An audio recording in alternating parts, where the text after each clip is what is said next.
Assalamualaikum. Waalaikumsalam warahmatullahi wabarakatuh. Waalaikumsalam warahmatullahi wabarakatuh.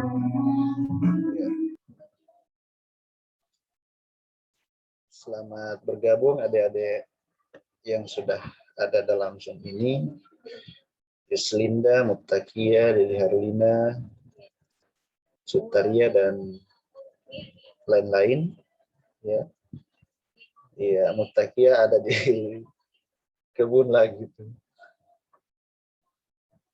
Ya. Tidak hujan di situ, Mubtakia? Tidak, Pak. Di mana itu kampungnya?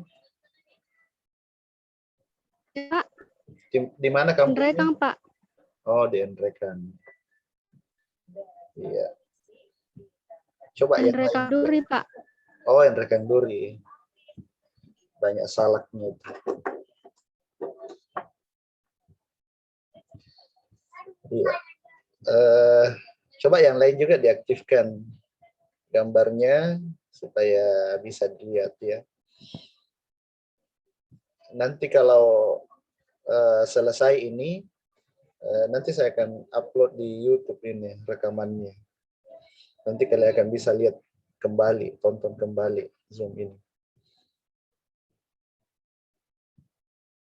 Ya, baru 6 orang yang bergabung. Kita tunggu dulu yang lain supaya bisa segera bergabung dan bisa ikut dalam perkuliahan ini. Selamat bergabung Lili Harlina.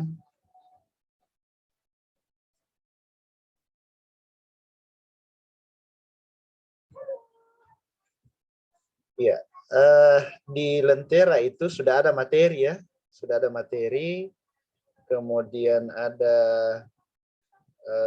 beberapa pendamping dari materi itu, dan juga ada penjelasan melalui YouTube. Jadi adik-adik bisa nanti membuka kembali YouTube yang tertera itu, bisa melihat kembali penjelasan-penjelasan terkait dengan DFD level 0 atau diagram konteks. Iya, hari ini merupakan pertemuan keempat, kalau saya tidak salah ya, pertemuan keempat di perkuliahan kita analisis desain sistem informasi.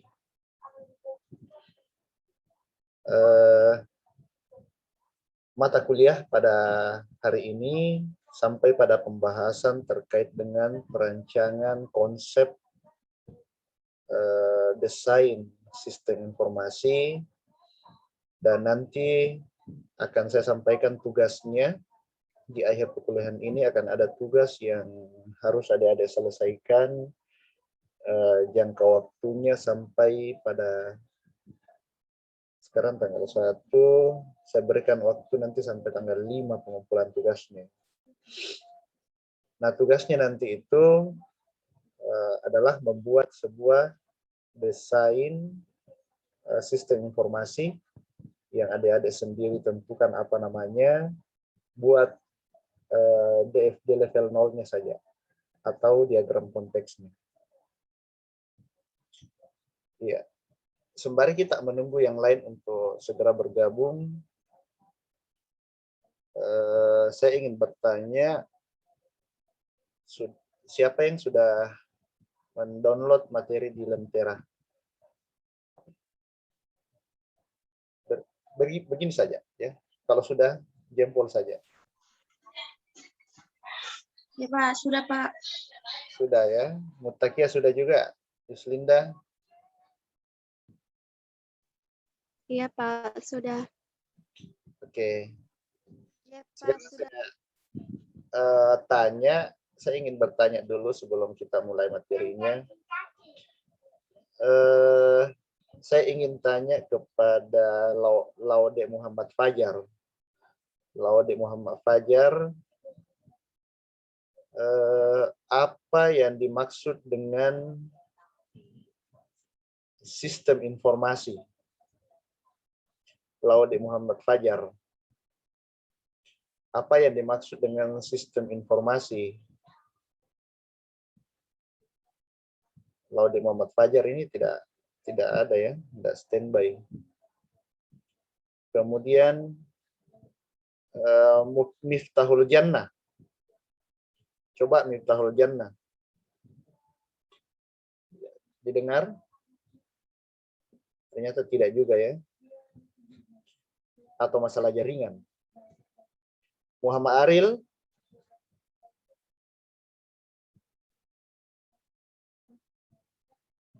Muhammad Aril. Oh, bermasalah jaringannya. Iya, Pak. Oh, oke. Iya. Ahmad Aryadi. Iya, Pak. Iya. Bisa diaktifkan. Bermasalah juga jaringannya. Tidak, Pak. Oke, jadi diaktifkan saja videonya ya. Tidak apa-apa pakai baju dos, tidak apa-apa. Diaktifkan saja. Dan menurut Ahmad Aryadi, apa yang dimaksud dengan sistem informasi, Ahmad Aryadi? Iya, Pak. Apa yang dimaksud dengan sistem informasi? Yang dimaksud sistem informasi adalah yaitu sistem yang menganut sebuah informasi yang tercantum di dalamnya, seperti informasi-informasi yang relevan atau terbukti kebenarannya.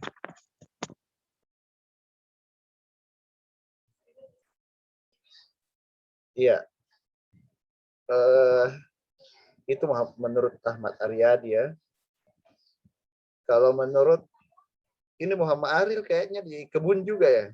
Ini lagi berkebun atau sementara manjat pohon ini? Ya, Pak, di sini agak bagus-bagus sedikit jaringan, Pak. Di kebun. Oh iya, itu ada suara ayamnya. Ya.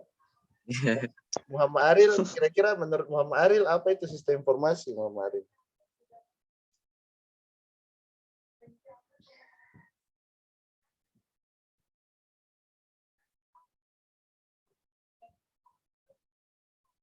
Oke, tidak bisa di masalah jaringan. Ya, jadi sistem informasi itu adalah sebuah rangkaian, sebuah alat yang membantu kita untuk menelusuri informasi. Itu bahasa sederhananya. Nah, apa gunanya sistem informasi itu kita buat, kita desain? Ya, gunanya adalah untuk memudahkan kita. Kemudian, bagaimana cara mendesainnya? Ya, tentu dengan melalui langkah-langkah, melalui suatu proses yang tidak singkat. Ya. Apa pentingnya di era sekarang ini yang namanya sistem informasi itu adalah sesuatu yang amat penting. Terlebih dalam sebuah perpustakaan, kita harus tahu cara menggunakan sistem informasi itu, sistem informasi dalam bentuk apa saja, dalam bentuk teknologi, dan tentu kita harus tahu kalau suatu saat kita diminta untuk mendesainnya. Maka perlu untuk kita ketahui cara mendesain sebuah sistem informasi, karena seorang pustakawan itu adalah analis, ya, analis informasi dan juga analis sistem. Seorang programmer, orang ahli IT tidak akan bisa mendesain, tidak akan bisa membuat sebuah sistem informasi perpustakaan kalau pustakawan belum memberikan referensinya.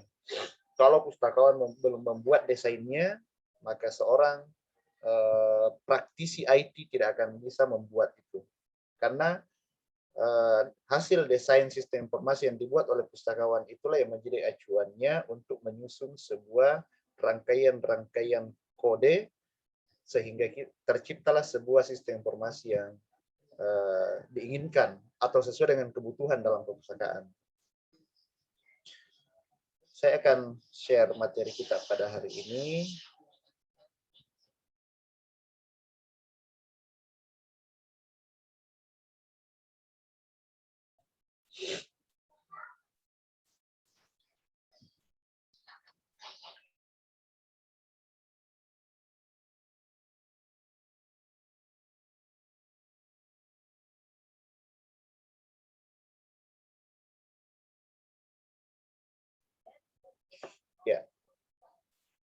Materi kita pada hari ini adalah rancangan konsep desain sistem informasi.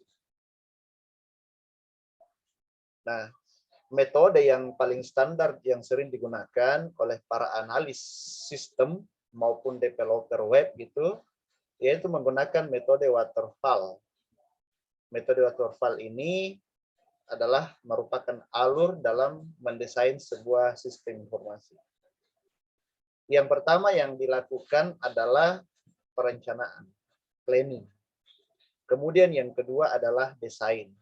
Jadi setelah direncanakan dengan sedemikian rupa, maka selanjutnya adalah mendesain sistem informasi itu.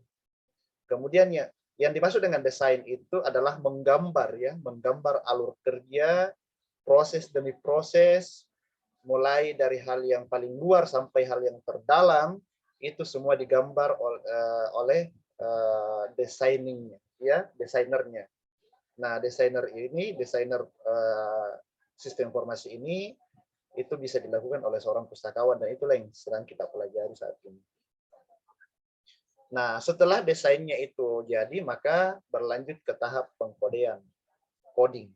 Ya, pengkodean data ini adalah memasukkan rumus-rumus yang sesuai, ya, dan ini butuh butuh konsentrasi dan skill yang khusus untuk bisa melakukan kode-kode data ini sehingga terciptalah sebuah sistem informasi. Kemudian tahap keempat setelah kode dilakukan, terbangunlah sistem itu, maka yang dilakukan adalah testing, menguji sistem. Nah, jadi tidak serta-merta sebuah sistem informasi itu jadi dan kita langsung launching. Tidak bisa begitu. Harus kita lakukan pengujian terlebih dahulu apakah sistem ini layak ataukah tidak. Sama halnya dengan mobil.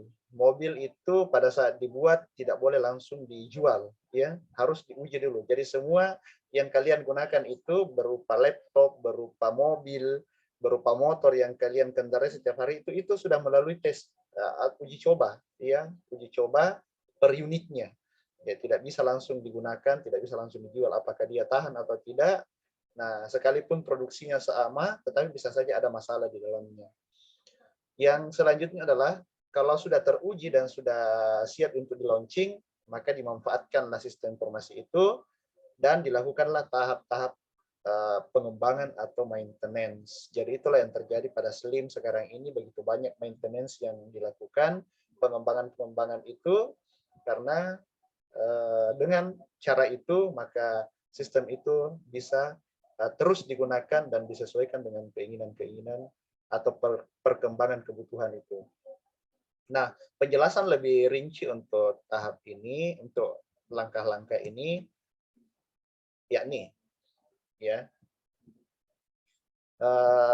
di tahap perencanaan itu, misalnya untuk merancang sebuah aplikasi, sebutlah namanya Zelips, ya, saya kasih contoh dengan nama sendiri, Zelips Zainal Library System. Ya, kita buat dulu 5 entitasnya. Entitas sederhana ini sebagai berikut. Nah, entitas ini disebut dengan pintu masuk.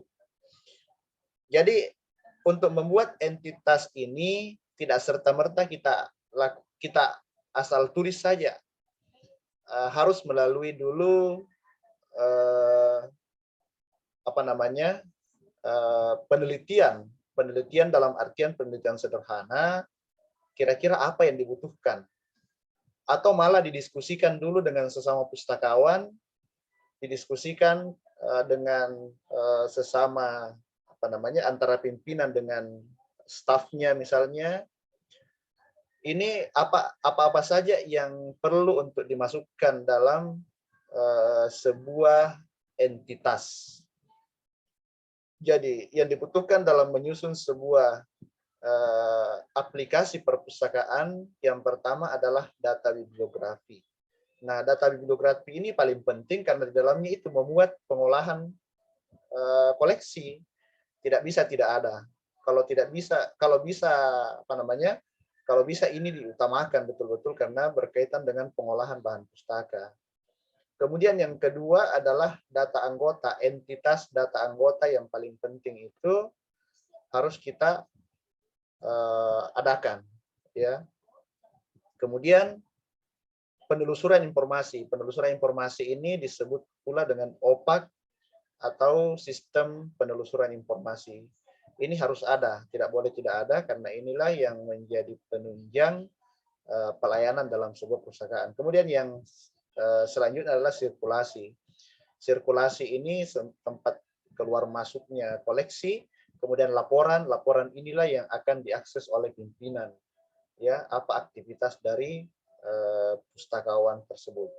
Nah, ini merupakan hasil dari rangkuman apa yang dibutuhkan dalam membuat sebuah sistem informasi. Kemudian tahap desain. Begitu susunan data telah rampung, maka rancangan selanjutnya adalah perancangan desain. Misalnya warnanya. Jadi kita gambar memang, ya, kita gambar memang nih konsepnya seperti apa, warna latarnya seperti apa, kemudian hurufnya menggunakan jenis huruf apa, filosofi dari semua yang digunakan di dalamnya, misalnya kita menggunakan logo, apa filosofi dari logonya, semuanya dijelaskan. Dan apapun yang dirasa itu penting, maka harus kita gambarkan dalam sebuah desain, dalam sebuah perancangan. Nah, web designer, ya, web designer itu fungsinya adalah untuk mendesain sebuah sistem informasi, dan itu juga bisa dilakukan oleh seorang pustakawan, dan memang harus dilakukan oleh pustakawan karena hanya pustakawan yang tahu bagaimana caranya sistem dalam sebuah perpustakaan itu terjadi. Kemudian dibutuhkan keahlian khusus untuk proses ini. Misalnya sebaiknya mahir dalam olah digital, Adobe Photoshop misalnya. Begitu desain selesai, maka tahapan selanjutnya akan diberikan kepada programmer. Ya. Jadi ini bisa dilakukan oleh seorang pustakawan, makanya pustakawan juga seharusnya bisa mengoperasikan aplikasi-aplikasi standar, misalnya Photoshop dan juga Corel Draw, ya, supaya bisa mendesain sebuah sistem informasi yang merupakan gambaran awal dari apa yang akan dibuat. Dan keahlian itu misalnya digunakan juga untuk melakukan kemaskulan informasi. Itu penting sebagai seorang pustakawan untuk memahami cara-cara mengolah informasi, mengolah atau membuat rancangan informasi itu dengan menggunakan aplikasi-aplikasi standar. Kemudian tahap pengkodean. Tahapan pengkodean ini merupakan tahapan yang membutuhkan waktu yang lama. Jika dibandingkan dengan tahapan lain, sebab tahapan ini berisi coding-coding bahasa pemrograman yang harus dikerjakan. Butuh rumus-rumus di dalamnya untuk mengaitkan antara antara entitas yang satu dengan entitas yang lain, bagaimana proses di dalamnya. Ya, itu semua menggunakan rumus-rumus bahasa pemrograman, ya. Sistem tidak akan dapat berjalan tanpa adanya coding. Ya, tahapan inilah yang harus dikerjakan oleh posisi yang memang betul-betul ahlinya. Dan ini bukan tidak mungkin, bukan mustahil bisa dilakukan oleh seorang pustakawan kalau pustakawan itu betul-betul mau belajar. Ya, kalau pustakawan itu betul-betul mau menguasai teknik coding, maka harus belajar secara otodidak dan juga melalui pendampingan guru, lalu pendampingan orang ahli IT. Karena lebih bagus lagi, akan lebih hebat lagi kalau pustakawan itu dia yang mendesain, dia yang membutuhkan, dan juga dia sendiri yang membangun sistem itu, akan lebih top lagi nantinya. Kemudian setelah jadi, maka dilakukanlah tahapan pengujian sistem ini. Tahapan ini merupakan tahapan yang tak kalah penting dengan tahapan yang lainnya, sebab disinilah sistem ini akan diuji coba dengan apakah dapat berfungsi sesuai dengan rancangan atau masih terjadi error. Nah, seringkali dalam tahap pengujian itu terjadi error berkali-kali, terjadi masalah berkali-kali karena adanya ketidaksesuaian kode-kode di dalamnya itu, maka perlu dilakukan perbaikan. Nah, inilah gunanya tahap pengujian sistem itu. Jangan sampai buru-buru kita launching sementara sistem ini tidak bisa digunakan atau bermasalah. Maka tahap uji coba inilah yang menjadi peran penting dalam dalam melakukan launching sistem informasi itu. Kemudian jika aplikasi telah berjalan dan dioperasikan, namun suatu saat tiba-tiba mengalami masalah, maka aplikasi tersebut akan segera diatasi oleh programmer. Programmer itu bisa saja orang ahli IT dan juga bisa saja seorang pustakawan yang menguasai. Termasuk dalam penambahan fitur jika diperlukan suatu saat nanti. Namun untuk penambahan fitur, kalau biasanya sistem itu kalau ditambahkan fitur di dalamnya itu, ataupun modul sistem, aplikasinya itu akan dibongkar ulang dan kembali mengikuti urutan metode waterfall dari awal, mulai dari mendesain lagi, kemudian perancangan, kemudian mendesain, kemudian tahapan coding, uji coba, dan juga pemeliharaan sistem itu dimulai lagi dari awal ketika ditambahkan fitur. Makanya saya pernah meminta ke ke seorang ahli IT di UIN itu untuk menambahkan satu fitur dalam website Fakultas Adab, itu satu fitur yang membahas tentang, yang berisi tentang berita-berita teraktual.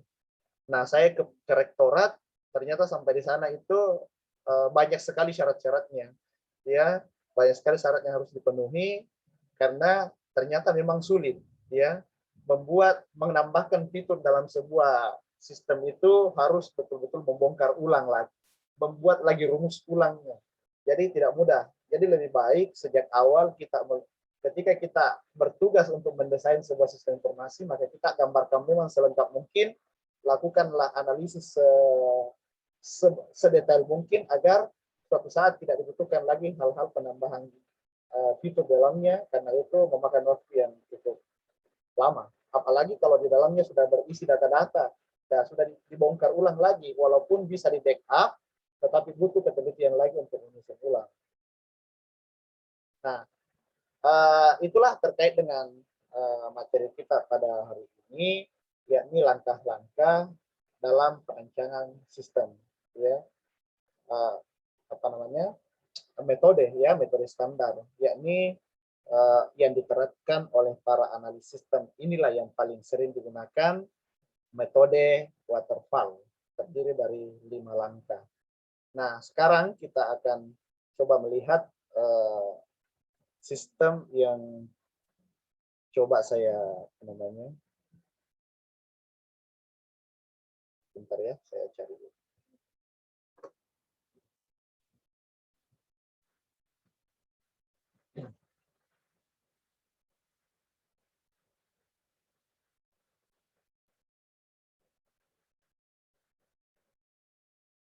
Ini hujan deras ya, makanya mungkin ada gangguan dengan suara deras. Nah, coba saya perlihatkan kembali terkait dengan ini tugasnya nanti. Ya, pembuatan diagram konteks atau DFD level 0. Nah, minggu lalu saya sudah sampaikan bahwa diagram DFD level 0 itu adalah diagram awal yang paling luar kulitnya, ya, yang paling awal kita buat untuk membuat sebuah sistem. Jadi anggaplah saya ingin membuat sebuah sistem aplikasi yang disebut dengan Zelix. Nah, entitasnya tadi kan sudah saya rancang dari awal, sudah saya saya rencanakan dari awal bahwa yang masuk dalam entitasnya itu adalah laporan pimpinan, itu juga penting, kemudian pengolahan koleksi fisik, ya, tetapi saya tambahkan lagi beberapa entitas-entitas di sini.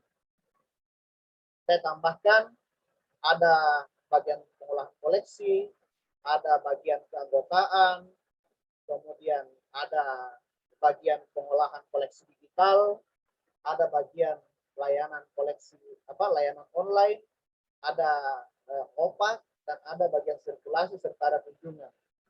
Nah, apa maksud dari garis-garis ini? Nah, warna biru ini melambangkan sebuah entitas atau pintu masuk, ya, pintu masuk yang langsung berinteraksi dengan orang. Nah, kenapa hanya tanda panahnya hanya mengarah keluar? Karena laporan pimpinan ini, pimpinan itu tidak perlu melakukan editing, tidak perlu melakukan edit terhadap apa yang ada dalam aplikasi itu. Mereka hanya perlu melakukan view, makanya arah panahnya keluar. Ini adalah sistemnya, disinilah prosesnya berlangsung, semua data ada di sini, maka pimpinan bisa mengaksesnya dari laporan ini. Kemudian bagian pengolahan koleksi fisik ini adalah di dalamnya itu terdapat manajemen data, deskripsi, bibliografi. Di dalamnya terdapat penginputan koleksi, deskripsi bibliografi, 8 area deskripsi bibliografi. Nah, di dalam 8 area deskripsi bibliografi itu nanti juga dibuatkan juga DFD level selanjutnya. Nah, kalau tampilan luar ini adalah bagian misalnya entitas pengolahan koleksi. Entitas pengolahan koleksi ini kemudian dideskripsikan lagi, maka disebutlah DFD level 1 proses 1. DFD level 1 proses 1 disebut proses 1 karena di sini ada proses 1 manajemen data deskripsi bibliografi. Nah, setelah itu digambarkan lagi bagian selanjutnya ini DFD level 1 proses 2. Selanjutnya digambarkan lagi DFD level 1 proses 3. Begitu seterusnya. Begitupun dengan entitas layanan online. Ya, di layanan online ini hanya butuh satu proses saja, berarti level 1 proses 1 saja. Tetapi di dalam registrasi online ini ada banyak di dalamnya itu yang perlu untuk dibuatkan DFD lagi. Maka di dalam registrasi online ini ada lagi proses yang disebut dengan proses pengisian formulir, ada juga proses apalagi proses upload data data user, ya. Berarti kalau dalam proses registrasi online ini kita gambar lagi DFD-nya berarti level 2 proses 1, level 2 proses 2, level 2 proses 3 dan seterusnya. Nah, begitupun dengan bagian-bagian yang lainnya. Ya, tetapi untuk tugas adik-adik untuk saat ini dikumpulkan pada tanggal 5 nanti, itu membuat saja sebuah rancangan sistem informasi diagram konteks atau level 0-nya saja. Nah, bisa berbasis perpustakaan, bisa berbasis ekonomi, bisa berbasis apa saja, tidak mesti membangun sebuah aplikasi perpustakaan supaya bisa lebih luas nanti pembahasannya. Karena kalau sama semua bisa saja satu gambar saja yang di copy paste masing-masing.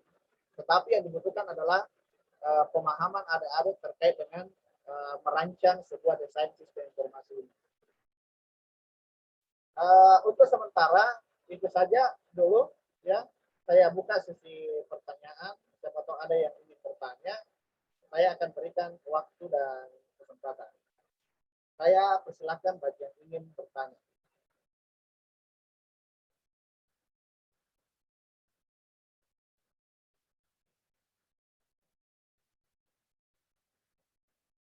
Ya, silakan.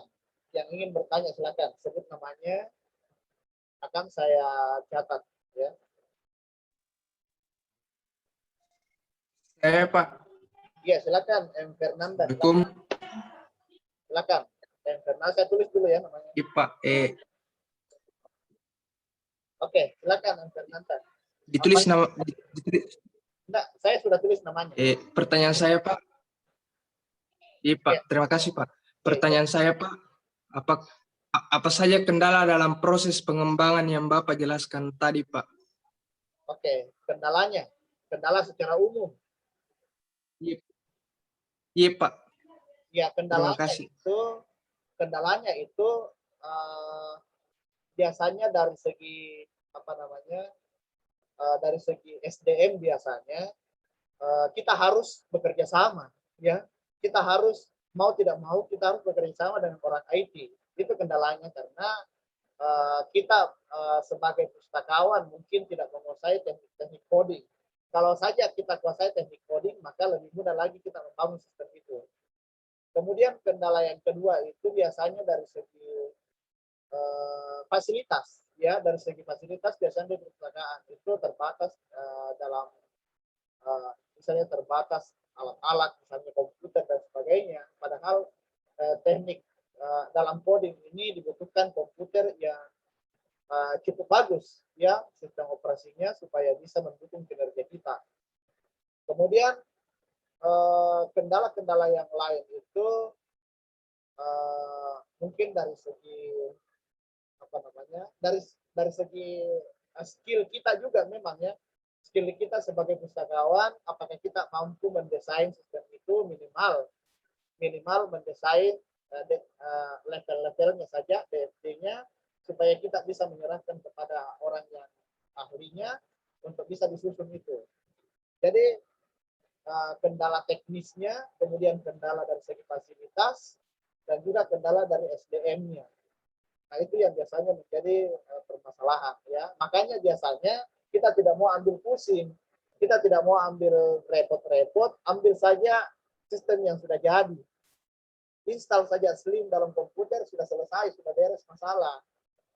Tetapi tidak tertutup kemungkinan suatu saat nanti kita juga butuh untuk merancang sendiri, ya, kita butuh untuk merancang sendiri sistem informasi, dan itu perlu kemampuan dalam mendesain. Tidak tertutup kemungkinan kalau dalam tempat kerja kita nanti ingin menyusun sebuah sistem informasi sendiri, dan kita dilibatkan di dalamnya karena kita adalah pustakawan atau kita penanggung jawab utama di dalamnya. Nah, itulah tujuannya kita pelajari ini, supaya kita punya dasar untuk melakukan itu, ya. Saya kira itu, ya, Fernanda, jawaban saya. Terima kasih banyak, Pak. Ya. Masih ada yang lain? Saya, Pak. Farida, silakan Farida.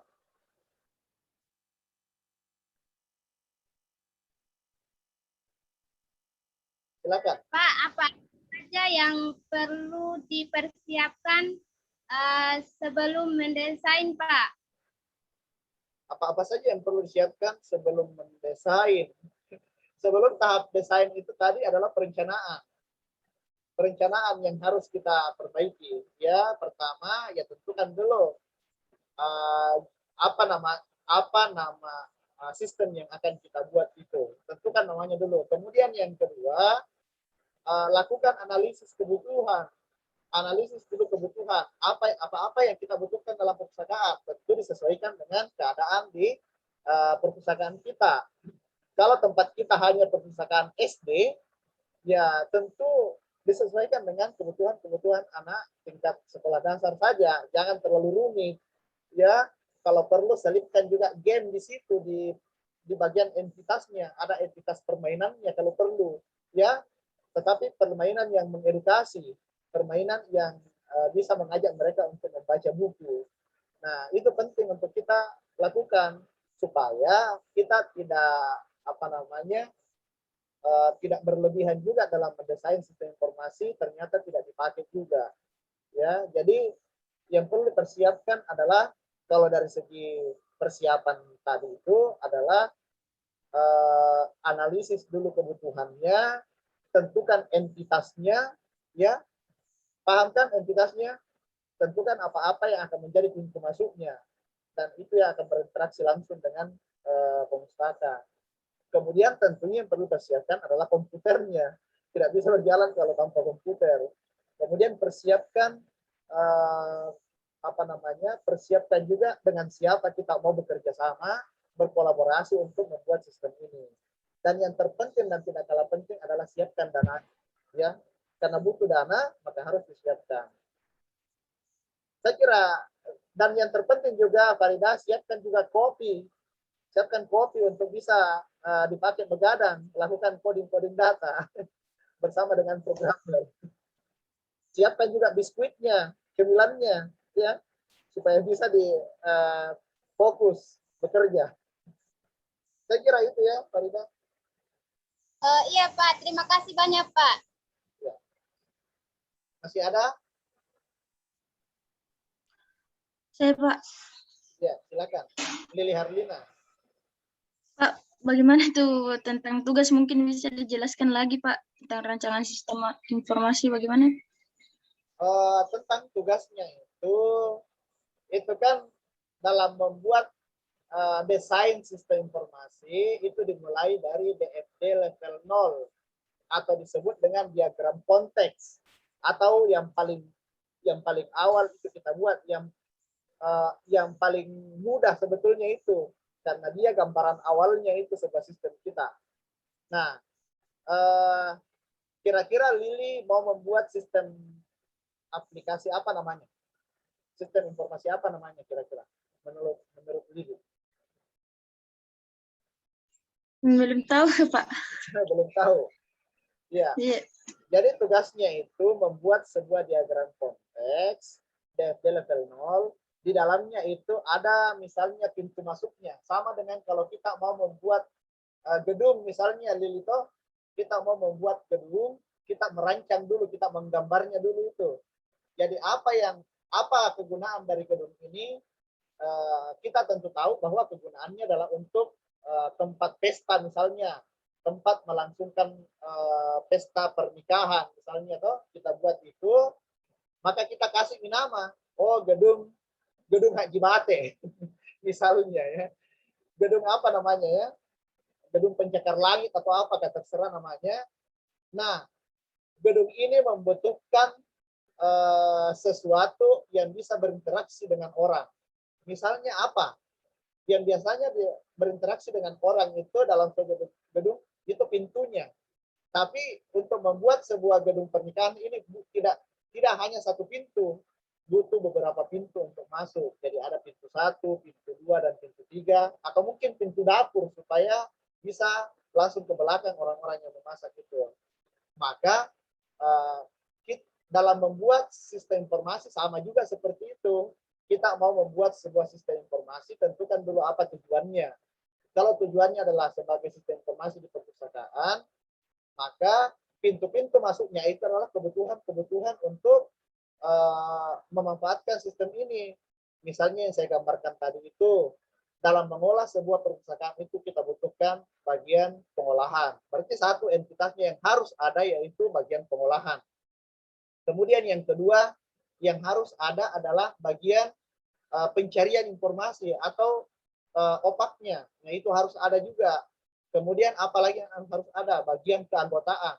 Kenapa harus ada? Karena kita butuh mendata semua anggota-anggota dan kita butuh mereka bisa melakukan pendaftaran secara mandiri dan langsung masuk ke sistem kita. Jadi kita gambarlah itu, ya, kita gambarlah itu. Itu saya kasih contohnya, Lili bisa download itu dan bisa diperhatikan, bisa ditanyakan kalau nanti ada yang tidak diketahui, ya. Atau saya tampilkan lagi Lili ya. Saya tampilkan lagi. Kira-kira di bagian sini apa yang Lili mau tanyakan?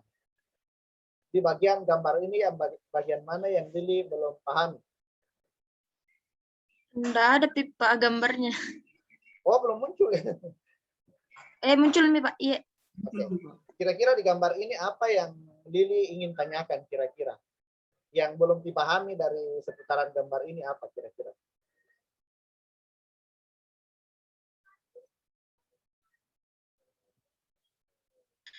Maksudnya ini tuh Pak, kayak ini aplikasi Zelips. Iya, Zelips ini nama ini. Oh, aplikasi ini ceritanya Pak, aplikasi. Ya, ini aplikasi yang mau kita buat, tetapi kita bentuk dulu rancangan DFD-nya. Ini bukan struktur organisasi, bukan. Oh. Iya, ini jadi aplikasi. nanti Pak itu tugas tak nanti buat